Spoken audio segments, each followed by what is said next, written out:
Bonjour à tous. Le prophète Samuel est âgé, il a des enfants, mais malheureusement ces enfants ne suivent pas les traces de leur père.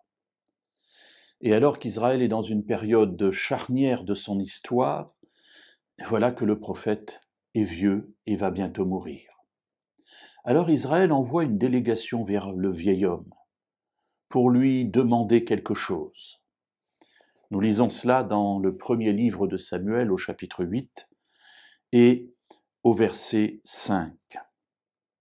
Ils dirent à Samuel, « Voici que tu es vieux, et que tes fils ne marchent pas sur tes traces.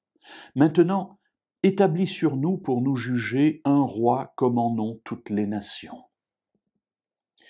Les anciens d'Israël, les représentants du peuple, viennent et intercèdent auprès de Samuel. « Voilà, tu es vieux, tes fils ne marchent pas selon tes voies, et nous avons besoin de quelqu'un pour nous juger. » Il ne s'agit pas de juger dans les jugements, ça pouvait arriver bien sûr, mais cela veut dire conduire le peuple, être un chef qui conduit, qui mène le peuple dans sa destinée.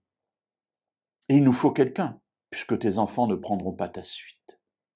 Établis sur nous un roi. Alors, on peut comprendre le besoin, on peut comprendre le désir du peuple d'Israël d'avoir toujours quelqu'un qui est là et qui conduit le peuple. C'est quelque chose d'important d'avoir une figure qui soit représentative de ce que l'on veut, de ce que l'on est, de ce vers quoi nous voulons nous diriger. Et il demande un roi. Ce qui est très gênant dans cette demande, c'est la deuxième partie de la demande. Ils disent « Donne-nous un roi pour nous juger, comme en ont toutes les nations. » Et là, mes amis, on pense tout de suite évidemment à l'entrée dans la terre de Canaan. Quand Israël entre en Canaan, Dieu détruit les nations qui sont alentour, parce que ce sont des nations idolâtres. Et Dieu dit à son peuple, vous ne leur ressemblerez pas, vous n'aurez pas les mêmes pratiques, parce que ces nations sont des nations corrompues. Or ici, Israël ne demande pas simplement un roi, mais demande un roi comme en ont les nations qui sont alentour. C'est-à-dire qu'Israël veut ressembler à ces nations.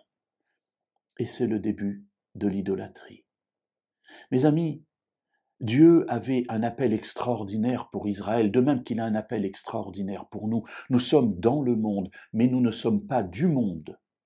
Méfions-nous dans notre style de vie, dans notre pensée, dans nos désirs, de ne pas absorber peu à peu ce qui est du monde, et que cela ne devienne pour nous une deuxième nature.